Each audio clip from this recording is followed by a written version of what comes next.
ज़िंदगी हमें हर दिन कोई ना कोई सबक सिखाती है, इसलिए नहीं कि हम उस सबक को पढ़ें बल्कि इसलिए ताकि हम उस सबक से कुछ सीखें।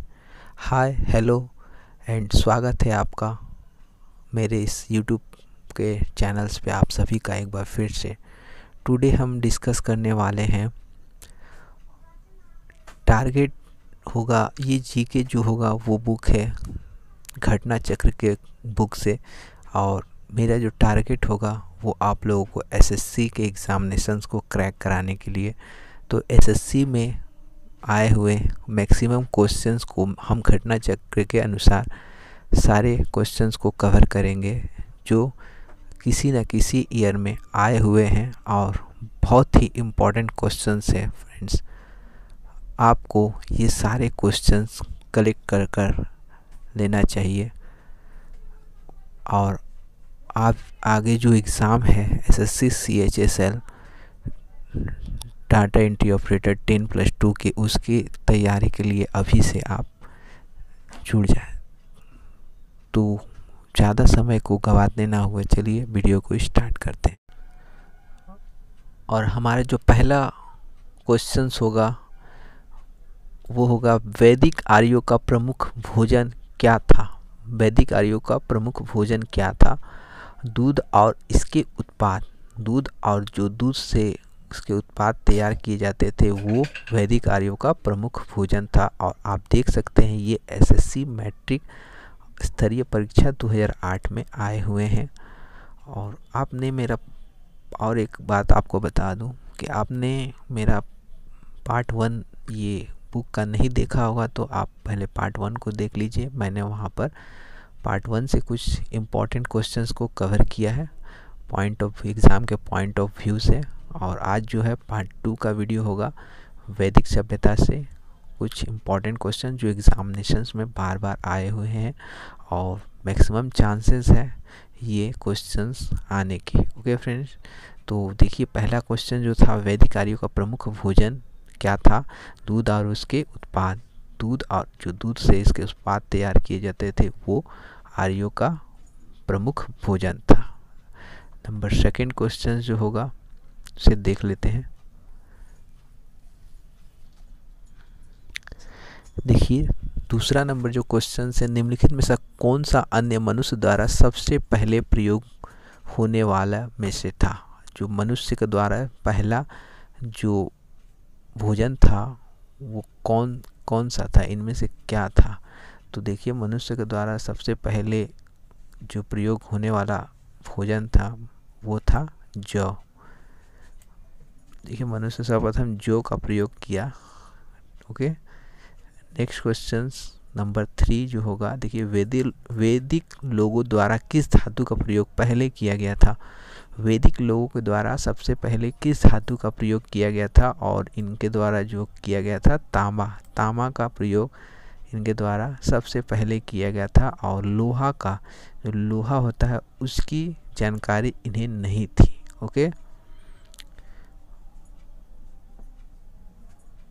आगे बढ़ते हैं कुछ और इम्पोर्टेंट क्वेश्चंस के साथ जो नंबर 4 होगा।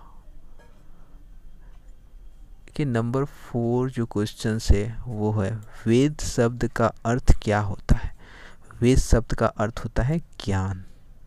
और ये देख सकते हैं एसएससी टैक्स असिस्टेंट परीक्षा 2007 में आया हुआ ये क्वेश्चन है। आगे बढ़ते हैं नंबर 5 की तरफ। देखिए आर्य पूर्व के साथ अपने संबंधों में सफल रहे क्योंकि वो उन्होंने घोड़े द्वारा चलाए जा रहे रथों का प्रयोग किया। आर्यों के पूर्वों के साथ अपने संघर्षों में सफल है क्योंकि उन्होंने जो है घोड़ों द्वारा चलाए जा रहे रथों का प्रयोग किया और जिससे वो सफल रहे। इनका कारण है घोड़ों से चलाए जाने वाले रथों का प्रयोग करके ये अपने आर्य पूर्वों के साथ सफल रहे संघर्षों में। ओके, आगे बढ़ते हैं कुछ और इम्पोर्टेंट क्वेश्चंस के साथ। देखिए नंबर 6 जो क्वेश्चन है इस वैदिक सभ्यता में, देखिए आर्य सभ्यता में मनुष्य के जीवन की आयु की आरोही क्रमानुसार निम्नलिखित चरणों में से कौन सा विकल्प सही है? जो मनुष्य के जो जीवन होता था उसका क्रम अनुसार कौन सा इन चारों में से क्रम सही है। देखिए पहले वो ब्रह्मचार्य होते थे, उसके बाद गृहप्रस्थ, और उसके बाद वानप्रस्थ, उसके बाद सन्यासी। ठीक है, और मनुष्य के जीवन की जो व्याख्या की गई वो 100 वर्ष 100 वर्ष तक इनकी जो है जीवन बताई गई है। और हिंदू धर्मशास्त्र के अनुसार मनुष्य की जो आयु है वो 100 वर्ष मानते हैं, और प्रत्येक को 25-25 वर्ष की अवधि में यहाँ बांटा गया है। ठीक है, उल्लेख मिलता है, जैसे कि ब्रह्मचार्य के लिए 25 वर्ष, गृहस्थ के लिए 25 + 25 यानी 50 वर्ष की जब हो जाते थे तो 75 में वो उसके बाद वो लोग वानप्रस्थ करते थे, और सन्यासी 100 वर्ष की उम्र में हो जाते थे। ओके, चलिए आगे बढ़ते हैं कुछ और क्वेश्चंस के साथ, जो नंबर 7 होगा। देखिए नंबर 7 जो है, आरंभिक वैदिक काल में वर्ण व्यवस्था आधारित थी। आरंभिक वैदिक काल में वर्ण व्यवस्था आधारित है किस पे? व्यवसाय पे। व्यवसाय पे जो है पहले वैदिक जो वर्ण व्यवस्था है वो आधारित थी। और क्यों थी? कि ऋग्वेद के 9वें मंडल के एक स्थान पे यह उल्लेख मिलता है कि ये ऋग्वेद के 9वें मंडल में उल्लेख मिलता है। ओके, कैसे उल्लेख मिलता है इसका? तो ऋग्वेद के 9वें मंडल में। नंबर 8 क्वेश्चन देखिए, ऋग्वेदिक आर्य पशुचारी लोग थे। यह इस तथ्य में पुष्ट होता है कि जो ऋग्वेद में गाय अनेक संदर्भ थे, अधिकांश युद्ध गायों के लिए लड़े गए थे, पुरोहित को दिए जाने वाले उपहार गाय थे। तो ये सभी होगा, इसका आंसर जो होगा ये सभी। देखिए ऋग्वेद में क्या हुआ था, ऋग्वेद में गाय और सांड कितनी चर्चा थी कि ऋग्वेद आर्यों जो मुख्य रूप से पशुचारक कहा जाता था, गाय का 176 बार उल्लेख मिलता है, और इसका इनकी अधिकांश युद्ध गाय से ही लेकर हुई है। और ऋग्वेद में युद्ध को पर्याप्त जो गाय का सबसे उत्तम बन गए थे, इसलिए जो है यहाँ पर गाय का जो जितने भी ऑप्शंस है वो सभी सही है। आते हैं नंबर 9। देखिए आर्यों को एक जाति कहने वाला पहला यूरोपियन कौन था? आर्यों को एक जाति कहने वाला पहला यूरोपियन था मैक्स मूलर। देखिए ये एसएससी के 2006 के एग्ज़ाम में से आए हुए हैं। ठीक है, 2006 में ये क्वेश्चंस आया हुआ है एसएससी 10+2 जो एलडीसी का एग्ज़ामिनेशन से। इसलिए मैं एसएससी के जितने भी एग्ज़ामिनेशन से उसी से रिलेटेड सारे जीके क्वेश्चंस को प्रिपेयर करा रहा हूँ, ताकि आपका जो है जीके में अच्छा स्कोर हो। और मेरा टारगेट होगा कि आपका एसएससी जितने भी एग्ज़ाम है सारे एग्ज़ाम में इस बुक से आए हुए क्वेश्चंस आपके लिए हेल्पफुल साबित हो। तब तक चलिए दोस्तों आगे बढ़ते हैं और 10 नंबर क्वेश्चंस के साथ। देखिए 10 नंबर जो क्वेश्चंस है वो है, आर्यन जनजातियों की प्राचीनतम बस्ती कहाँ है? आर्य जो थे उसकी जनजातियों की प्राचीनतम बस्ती कहाँ है? और ये है सप्त सिंधु में। ठीक है, ये कहाँ पर है? सप्त सिंधु में। देखिए आर्यन जनजाति को प्राचीनतम बस्ती सप्त सिंधु क्षेत्र में स्थापित है, जो सिंधु नदी से लेकर गंगा नदी तक विस्तृत है। कहाँ से कहाँ तक है ये सप्त सिंधु?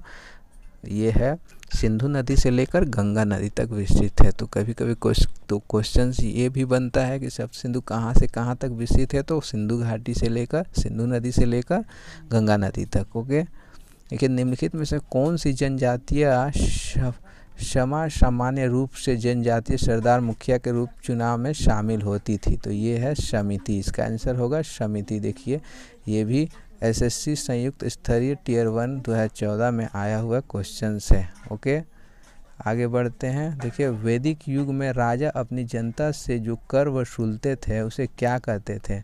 ये डाटा एंट्री ऑपरेटर में क्वेश्चंस आया हुआ, वेरी इंपॉर्टेंट क्वेश्चंस। देखिए जो वैदिक युग में राजा अपनी जनता से जो कर वसूलता था उसे बलि कहते थे। ओके, वैदिक युग में राजा अपनी जनता से जो कर वसूलता उसे बलि कहा जाता था। बलि को संग्रहित करने वाला अधिकार। कभी कभी क्वेश्चन ये भी बन सकता है कि जो बलि वसूल करता था उसे क्या कहते थे? उसे भागदुर्ग कहते थे। ओके, जबकि संग्रहिता कोषाध्यक्ष या कार्य संभालते थे। ठीक है, आते हैं। देखिए प्रसिद्ध गायत्री मंत्र कहाँ से लिया गया है? प्रसिद्ध गायत्री मंत्र कहाँ से लिया गया है? ये लिया गया है ऋग्वेद से। और आपसे मैं पूछता हूँ, यदि आपने मेरे लूसेंट का जो बुक देखे हैं पार्ट 1 में, उसको भी कवर करा रहा हूँ डे बाय डे, यदि आप देखे होंगे तो आप बताइए कि गायत्री मंत्र जो है वो ऋग्वेद के कौन से मंडल से लिया गया है? आप कमेंट करके मुझे ज़रूर बताएं आप। ओके, और देखिए ये गायत्री जो मंत्र है वो ऋग्वेद से लिया गया है और ऋग्वेद के ये तीसरे मंडल से लिया गया। ओके, ऋग्वेद के ये तृतीय मंडल से लिया गया है और ये सूर्य देवता को समर्पित है। आगे बढ़ते हैं, कुछ और इम्पोर्टेंट देखिए, भारतीय प्रतीक पर उत्कृष्ट सत्यमेव जयंती लिखा गया है, ये कहाँ से लिया गया है? ये लिखा गया है मुंडक उपनिषद से। ओके, देखिए हायर सेकेंडरी 10+2 में ये आया हुआ है और SSC जो एग्ज़ाम है इसलिए मैं ये बुक को आपको सारे क्वेश्चंस कवर करा रहा हूँ, क्योंकि ये बुक जो है वो SSC के लिए काफ़ी महत्वपूर्ण है। ओके, चलिए आगे बढ़ते हैं और कुछ क्वेश्चन के साथ।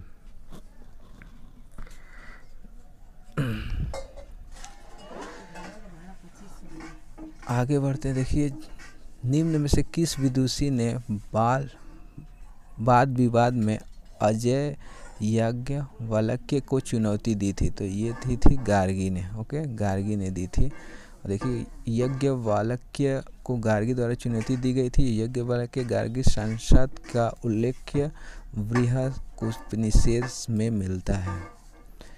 तो ये था कुछ इम्पोर्टेंट क्वेश्चंस वैदिक ट्रेडिशन से, जिसको जो SSC के पॉइंट ऑफ व्यू के एग्जामिनेशन से काफ़ी महत्वपूर्ण थे, जिसको मैं सारे क्वेश्चन वाइज कंप्लीट कराया। अगर अच्छा लगे तो लाइक करें फ्रेंड, शेयर करें अपने फ्रेंड के साथ और कमेंट करके, और जो मैं क्वेश्चंस किया उसको आप ज़रूर बताएं। ओके फ्रेंड, तब तक के लिए थैंक यू, बने रहें।